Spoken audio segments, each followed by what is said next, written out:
Welcome to the Holistic Career Change Podcast. Spoiler alert, we don't discuss conventional, linear, boring career change here. This is the place where we talk about finding an aligned career path that feels like an extension of who you are, where you get paid for being yourself. Forget personality quizzes, soul-crushing scrolling on job sites, and breaking your brain trying to find your why. Join me and many other career changers who've changed their career holistically by first defining who they are at their core and then using this blueprint to design a fulfilling career or business. We use the mind-body-soul approach, and we take into consideration the complexity and multidimensionality of all that you are and want to represent in the world. This is where purpose-led careers are born and built.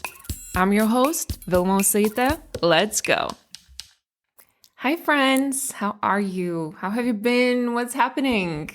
I wanted to chat to you today about something that has been on my mind a lot, and is how often trauma is misunderstood in the context of purpose. And when I say trauma, I usually mean the big T, the capital T trauma. And perhaps, I don't know if it's going to be a little bit of an unexpected angle, but I felt like it was important to unpack it a little bit. And this episode, just like every other episode, is my take and my opinion. I get intuitive insights on certain collective themes. I notice patterns when I work with clients, and I share them with you, like the collection of all of that. And I can't always back it up with science or statistics just because it doesn't exist out there. But if you've been enjoying my podcast so far, so I think you might appreciate this take too. But before I go there, I need to interrupt the regularly scheduled programming and share with those of you who are listening to this episode real time that the Holistic Career Change group is now open for enrollment. Yay! This group is a 5-month career change bootcamp that's spiritual and healing, but also very practical and very strategic, which is essentially a summation of who I am. And just like with all of my other offers, I crafted this one in a very specific, particular way that I would have liked to receive support when I was transitioning. And it's first and foremost a safe community of like-minded women who feel understood by each other. And that, being heard, being understood, feeling safe to share, I really don't think it can be taken for granted, because as you know, if you're going through your transition right now, this is not always a given that people around you, even your loved ones, will understand and support you. So we have this community, but we're also doing a lot of career change work in this group. The goal of it is to help you firstly identify or validate the most aligned, the perfect fit career or business specifically for you that fits your authentic self like a glove. It's a thing and you can find it, and there is a process for that, which means that this career will be very natural. It would be interesting, fascinating, and likely long-lasting, because you're not building it on this hope, or you're not building it on someone else's idea of what's good for you. You'll be building it in accordance, in alignment with your specific career blueprint, your DNA.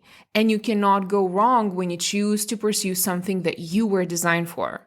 And that's, again, the purpose of the group, is to help you create that blueprint. And the reason why so many of us have felt or still feel all over the place, why we second guess our decisions, why we have anxiety around our careers, is because we just don't fully understand our authentic career DNA, because no one taught us how to create this blueprint. So then our career identity is elusive. It's not grounded, and it's mysterious even for us. And that's essentially what this program is about, helping you first prepare your mind, body, and energy field for the upcoming change. We do that in sort of the foundation stage of the course, because that's the piece that so many of you skip. And then you wonder why you feel like you want to abort all the efforts midway through the change, is because your system was not prepared for change. This is a big, big transformation that you're about to go through. So then, once we have the tools and awareness of different aspects within us, mind, body, soul, and how to prepare for that, then we go into building your career blueprint, right? I'm going to guide you. There's a process on how to do that. And once you have your blueprint, you are going to be designing that career or business. So for instance, if you're someone who has a lot of ideas, in this stage, you'll start understanding what is actually an aligned career path for you and what should simply remain a hobby. Because I know that when it's so confusing and when you feel overwhelmed, you're considering everything and anything. Some of what you're considering should not be a career path because it's not aligned with all parts within you. So we start with prep, we start with high-level dreaming, we start with thinking outside the box, we start with exploring options that would support our blueprint, and then we finish the process with really practical steps. We test potential options out because what we want to do, we really want to ensure that it does actually feel expansive and it does feel right in your body. And then we focus on creating this fail-proof transition plan for you. Again, very specific for you. Even though this is a group program, you're going to be doing all of this process for yourself. So we will talk timelines, we'll talk realistic milestones. You work with a financial coach who will help you create the transition plan and financial runway so you're not stressed about money, because I know what a high stressor this is for many of you. So by the time we finish, some of the career changes have already started their transition. They have started building their businesses, and a lot of them have that crystal clarity. So it's like spirituality meets strategy meets community meets coaching. That's what this group is about.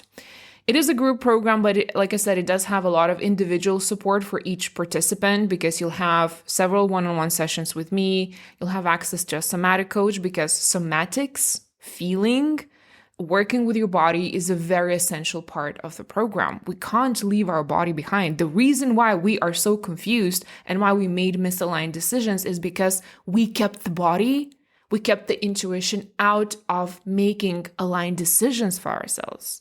So the body needs to be invited back into the party, right? And you'll also have individual astrology reading. And like I mentioned, you'll work with a financial coach.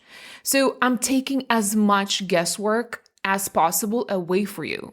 And I used years of my experience and the pitfalls that I've seen and created content around it, created support around it. And I thought about the most important aspects and the most important challenges that of career change, and I created either modules or I got those in-house experts to help you solve for that. So essentially it's like all-in-one, one-stop shop, and may I add, really great value for money, because if you hired this all out individually, like a mindset coach, a career coach, energy healer, somatic coach, astrologer, financial coach, you would probably spend at least tenfold, maybe more, compared to the price of this program. I don't know about you, but I do love a good deal. Okay, the reason why I'm so passionate about this is because I really believe in this container. And I also get asked who this container is for, and I would say it's for those who really struggle to even identify that one aligned direction, career, business, or perhaps you have many ideas and you're not sure how to choose, or maybe the opposite. You have just zero clue of what would it look like, and you don't know how to go about it. You just know that you need a change yesterday. And it's for those, of you who do have a rough idea of direction. For example, you want to help others, but again, you're not fully convinced, you don't know how to go about it, then this group would be very, very beneficial for you as well. One of my favorite parts, by the way, as a nature lover, is that this process is designed with really deep reverence for seasons. We start in fall. As we prep for the transition, we go into deep winter with blueprint and design phases, and it's sort of very deep reflection and evaluation time. It's not about outside input, it's working with inner content. And then as the spring starts to merge, we go into testing transition, and then creating the plan, and finally we start the actual new career in summer, which is the time for action and movement. And these internal seasons of the process this time around also align with the actual seasons of the year, especially if you're Northern Hemisphere, because we will start in fall. We start in 11/11. So if all of this sounds like the support that you've been looking for, holistic, safe, all-in-one approach, make sure you check out the program details and make sure you use the early bird pricing that you still have this week. And there's a link in the show notes with all of the details. Okay, cool. So let's get back to the episode. So I'm excited to share this one. The intention of this particular podcast episode is to unpack the link between trauma and purpose. And if you haven't explored this topic in more depth, help you connect the dots, and maybe you'll have a few aha moments just listening to this episode when thinking about your own journey and how your particular experiences may have been leading you to your purpose all along. Another caveat, by the way, that I do feel like is important to share is that this episode is built upon a certain belief system that I subscribe to, but you may not subscribe to. Also, it's really important to emphasize that what I'm sharing here is my take, opinion, experience on a very common correlation between wounds and our gifts. But this is not prescription, and it's definitely not meant to glorify trauma and or suggest that trauma is necessary for success, because each journey is very unique and there's definitely no one-size-fits-all approach to healing. So please consume this with caution, which I know you will, because you're all amazing, intuitive, badass people who are listening to this podcast. Okay, so back to some of my beliefs. I believe in reincarnation of the souls. I believe in the continuity of soul's mission from one lifetime to the next lifetime. And I believe that many lessons and skills that we master in this lifetime could then be carried forward to the next one and is going to come up as a gift or something that comes naturally to us. So when we say, like, how was he just jumped out of the womb and he was so good music, like, you know, when you look at really famous Mozart and composers, they started really young, and I believe is because they have been working on that particular skill and craft probably in the previous lifetimes. Okay, I also believe that the soul will choose a certain family lineage based on the skills and the abilities that it could quote unquote inherit from them. So there's things that we carry forward from a previous life, and there's also us choosing a lineage that would be helpful for our path.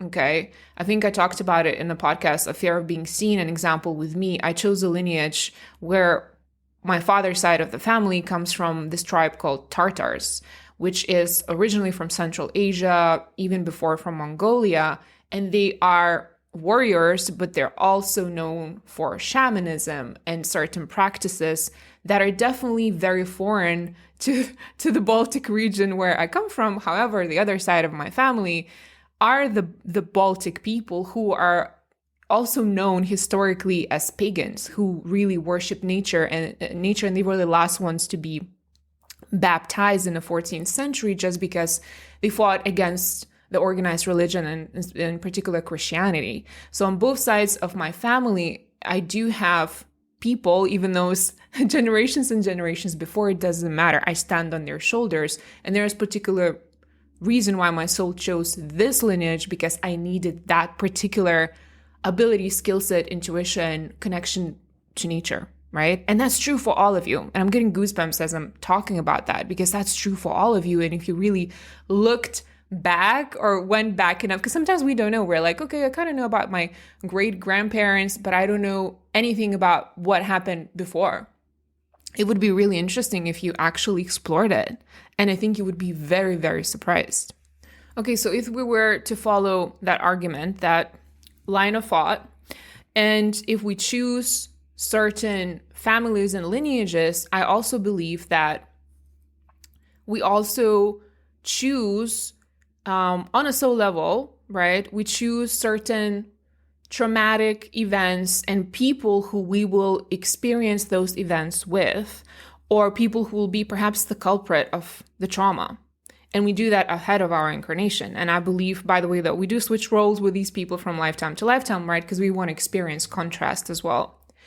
So sometimes when I have this conversation with people, especially who are a little more, what's the word that I'm looking for? More grounded in the masculine logic, which I love. I love logic, nothing against that, right? But they would often say, like, why would we choose traumatic events? That makes zero sense. Why would I choose to suffer?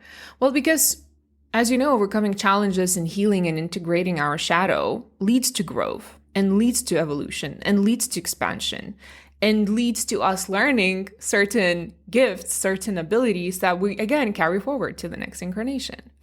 And it's true on an individual level, and it's also true on a collective level. The same thing happens for a nation, right? So therefore, we choose certain traumas to shape us. So there are certain pre-birth intentions, I believe, that we come in with. And that's essentially what some of my process is based on. Like, we need to understand how you were designed, because if we understand how you were designed, then it's going to be really easy how to unpack at least the career part of your purpose, because career is just one part of the purpose, right? So that specific astrological chart, this country, the set of birth parents, the soul contracts, etc., etc., etc., that you were born with are usually in perfect alignment with your purpose and with your intention.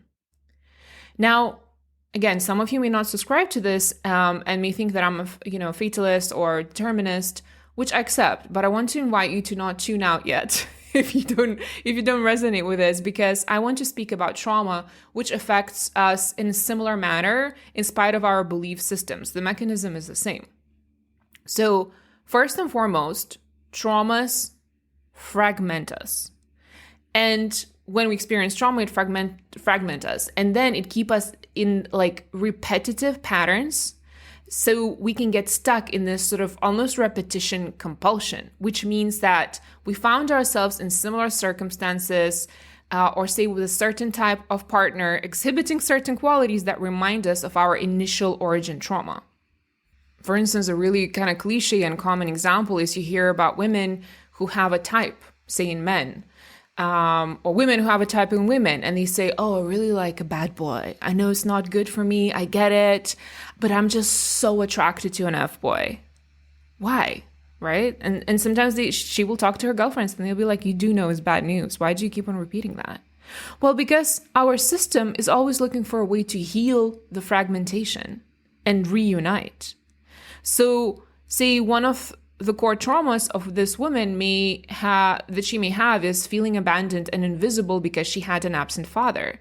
So unconsciously, she will be pulled and attracted to people with patterns that will poke the exact same wound that she has and reenact the same exact trauma that she experienced growing up with her absentee father. So what we do, we put ourselves in similar scenarios over and over again in the hope that at one point, one day, when we had enough, we will reclaim our power, we will break the pattern, and we will act differently, and we will rewrite our story.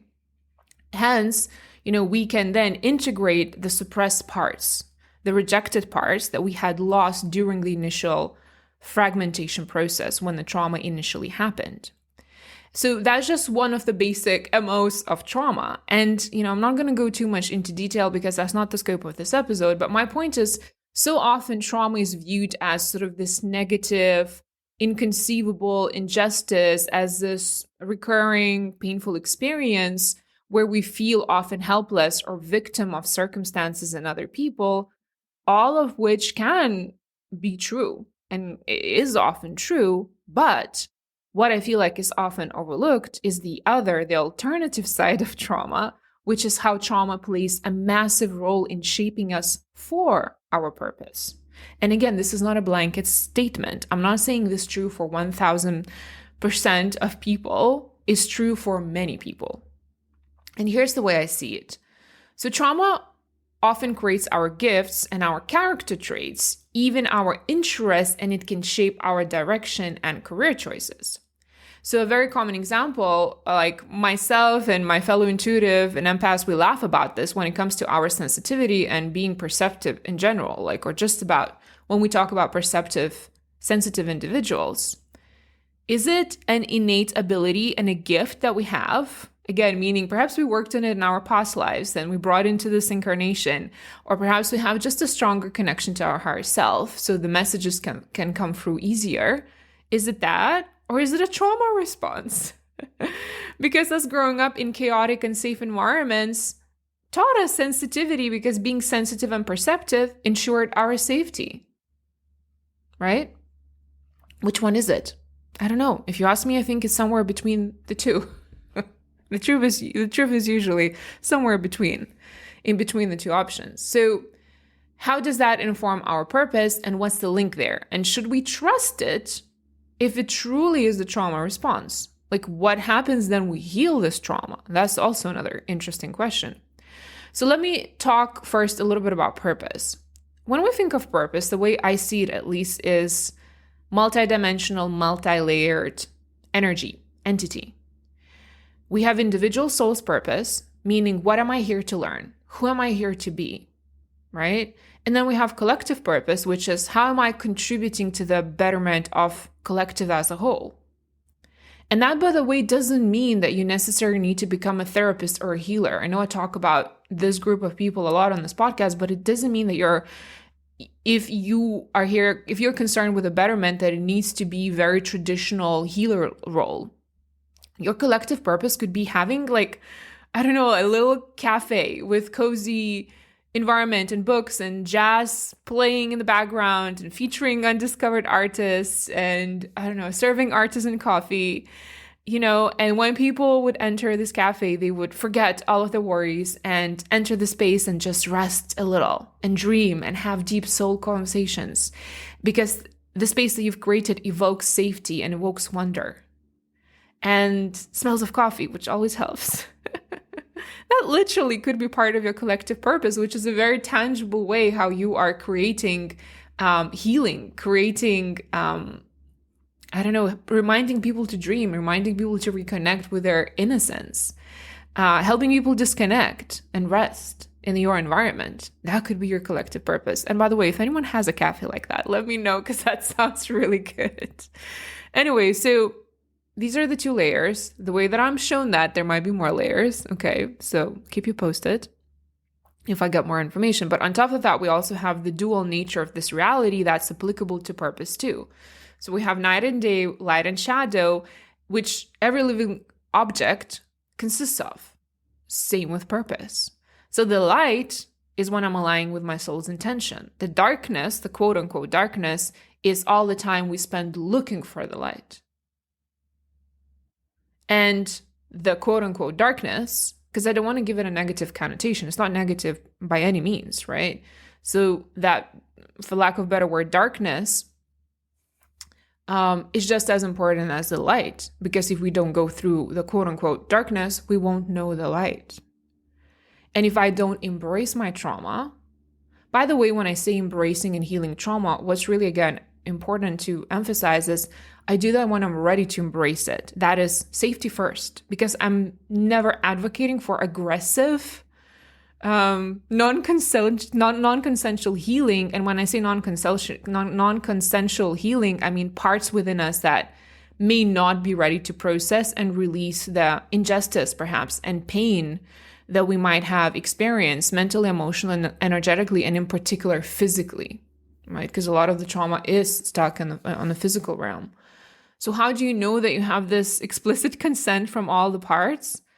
Is when a memory of a traumatic event resurfaces, or perhaps it doesn't resurface, but you're starting to see resources, reading books, watching TV, and starting to notice a certain type of flavor of trauma, and you feel this internal resonance, but also readiness to explore it and go deeper into it. It's like you have this internal council of parts of you. And remember, we have parts because we went through fragmentation. So we have probably thousands and thousands of those parts. So it's almost like those parts, they have a internal council and have a little roundtable meeting and discuss it and check your inner resources. And we're like, okay, I think she or he or they ready to process it now. And if we don't feel the urge, the memory has not resurfaced. From a safety perspective, I would advise against trying to dig something up, okay? And I'm talking to certain type of people. I see people go type A on this sometimes. Like they have a list of all of their real or often perceived self-diagnosed traumas. They hire a therapist or coach and they're like, okay, right now we will work on trauma number 1. Abandonment. Let's work on abandonment now. But that's your ego mind. That's you not accepting your limitation or uncertainty. That's you wanting to have control over your healing process, which is very hard to do.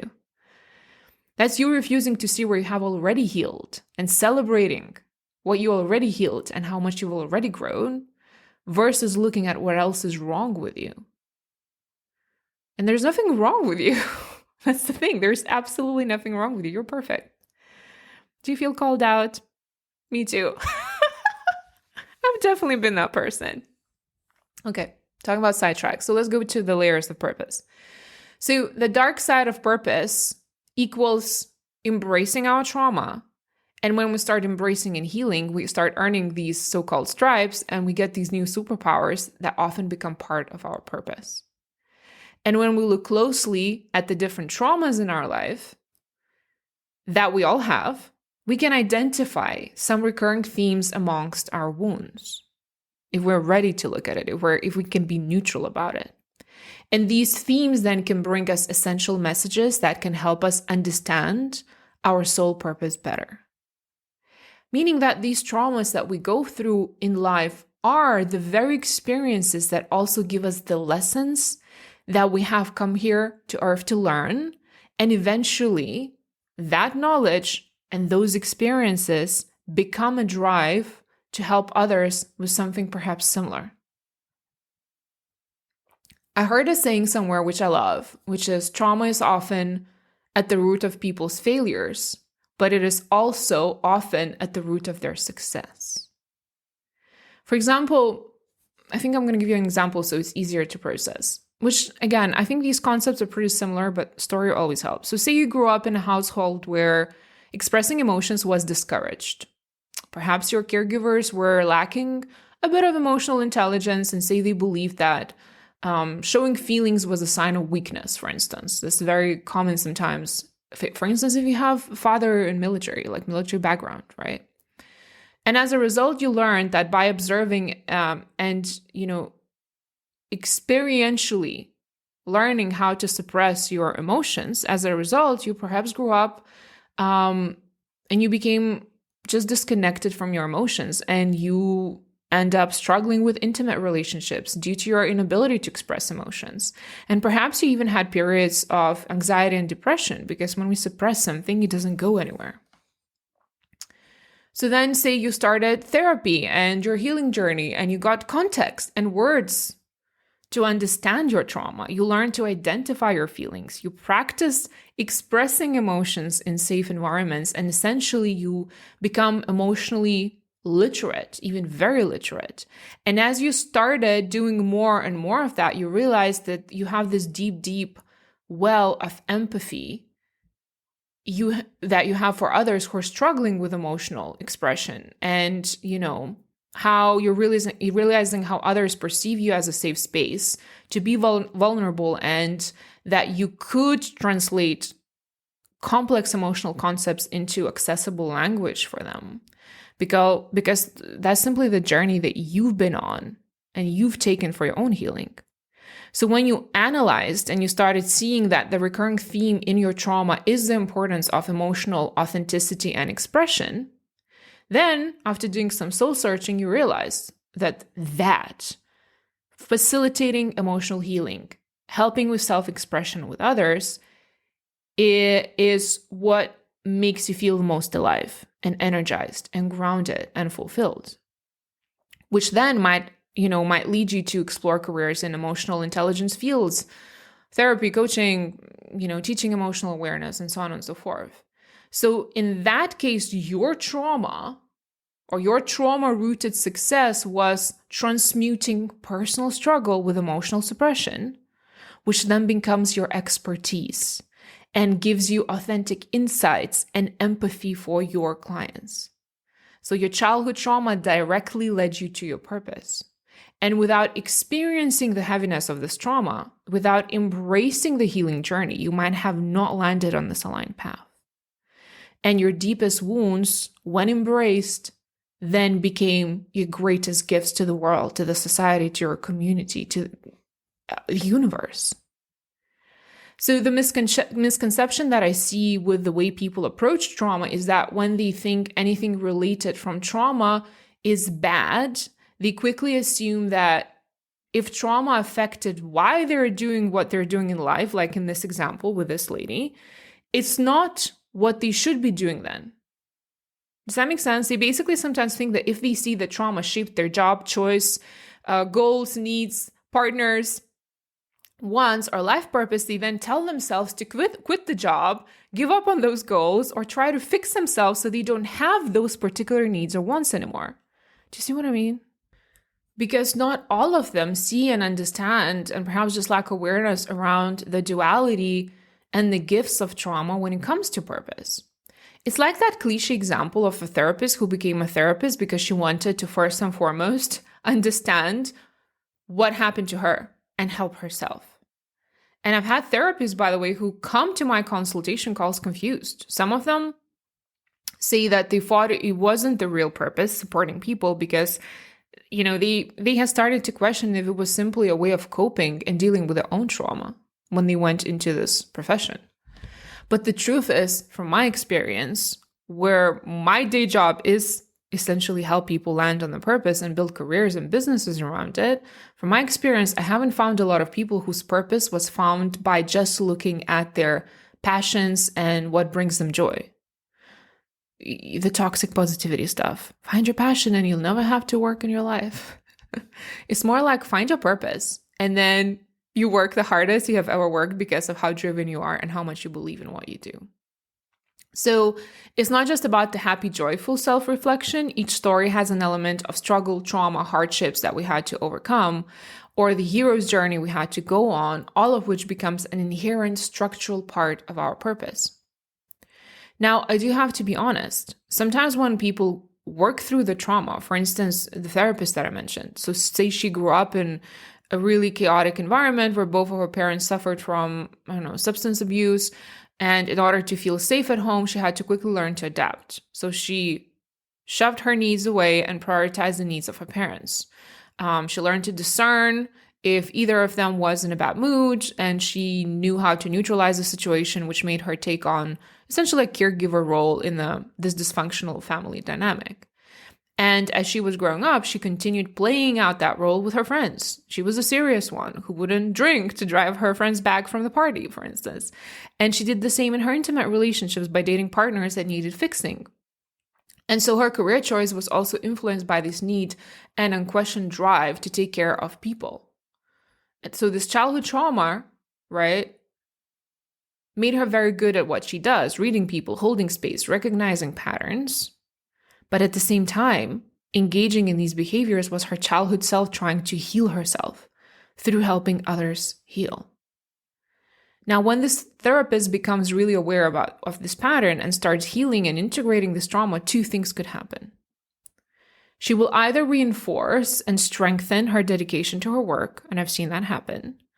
In other words, her purpose to help others, like the woman in the first example who went through some healing. So in this occasion, this time she will heal, but this time it will be an intentional, conscious effort to help others, which will make her an even better therapist than before. Or after doing the inner work, she will find herself getting bored, disconnecting, and losing interest in helping people in a professional capacity, which will then make her look for alternative, more aligned careers. So either of the two could happen. So that's why, at least in my programs, right, we don't just look at joyful passions and we don't just look at trauma. We look at the full picture and many different aspects of an individual to determine what's the most aligned career path for them. And that would really be my sincere advice for you as well. Look at the entirety of your experiences, the good and the bad. And if the bad, have you already healed some of that trauma and integrated the lessons? And if you haven't, do you feel like you're ready to do that? And how could you do that, right? So now what? The intention of this podcast is definitely not to stress you out and, directly or subliminally tell you that until you heal your trauma, you won't be able to find your purpose, or know that this purpose is authentically yours. I just don't believe in that. That's not true. Listen, you and I will never run out of traumas to deal with. They are the necessary spice of life that colors our existence and facilitates growth. So they'll always have them. I'm sharing all of this to helpfully help you expand your horizons and share how trauma affects aligned career change. So if you listening to this, you feel like there are some repetitive patterns, behaviors, reactions that you have that you feel stuck in that you haven't addressed yet, my invitation is to investigate them a little more. If you feel ready, that is, right? Because when you come to recognize the pattern of your trauma, it may help you realize and start owning your soul's purpose in this lifetime. You will then begin to build your life in accordance with your soul, as opposed to building it out of fear or from your ego mind, right? Because fear is produced by our mind, playing out different scenarios. And you will begin then to live in greater alignment, and you will have the power to move freely and authentically in the world once you become one with your intention, pre-birth intention. And you can then live a life of much greater fulfillment and abundance. And when I say abundance, I mean emotional abundance and inevitably financial abundance. So I have a very simple exercise as a parting gift to help you start exploring this trauma-informed purpose. First, what you can do is take a piece of paper and create a timeline. Okay, just draw a timeline and create this timeline of significant life events that you've been through that you can come up with at this point in time. And I want you to list both positive and especially the challenging ones. Even doing that and you seeing your timeline yourself, that's already healing and facilitating acceptance within you. Just by looking at it, going through it, remembering it, right? It's almost a little bit like a process of emotional archiving. It's like, okay, that happened. How did that make me feel? So on and so forth. So first you create this timeline. Then I'd like you to offer to reflect on the skills and the strengths or the qualities that you've developed as a result of these experiences. And ask yourself if you enjoy using this particular skill set or quality. Does it expand you? Does it energize you? So if, like, again, going back to the example with someone who grew up in a household where both our parents were, say, alcoholic, right? And what you learn is to be very perceptive and sensitive to other people's feelings. And what you do, you make other people feel really comfortable because you completely diminish your own needs. You have people-pleasing tendencies. So then you ask yourself, do I enjoy that? Does it always make me feel good when I make other people feel good? Honestly, because sometimes the answer is no, and you don't have to feel bad or ashamed of your honest truth. Not all of us are supposed to be space holders, healers, people pleasers. Actually, no one should be a people pleaser. Do you know what I mean? Like, really go through that list, and I will offer you to do that in several sittings. Going back to that question of like, okay, what skills, what strengths, what abilities did I gain from this particular event, especially the challenging one, and do I enjoy it? And then the third step, take the skills, the qualities that you really love using. And again, how you discern whether a skill or quality is a trauma response or career direction is by how you feel about it. If you look at that skill and you feel neutral, or you simply feel like, yeah, I'm good at it, that's why I use it, and you think the reason why you need to use the skill is because you're better at it than others, then it might be your coping mechanism rather than an aligned skill. If you just feel, neutral, yeah, I'm just good at it. If there's no emotional charge behind it, that's probably a little bit of a coping mechanism, a little bit of a trauma response. Okay? An aligned skill will, in most cases, will feel energizing, exciting, and fun and easy to use. It's like, oh, doesn't everyone do it? That kind of thing. It's like, oh, I love it so much. Doesn't everyone do it? No. So once you only kept the expansive ones from that list, I then encourage you to consider how these skills might be applied in your purposeful career. Or what purposeful career would allow you to use these particular skills. And as I probably said before in this podcast, you can take these skills that you find that you really love and pop it in, say, ChatGPT and see what aligned careers comes up with, what it can come up with for you. So this is just sort of dip in your toes exploratory exercise on how to start discerning whether the direction, career options that I'm considering, whether they're truly aligned, with my intention, soul's intention, with my purpose, a part of my purpose, or whether they're just a trauma response, a coping mechanism that once healed, that direction will lose appeal to me. It's like your landscape of career attraction will change,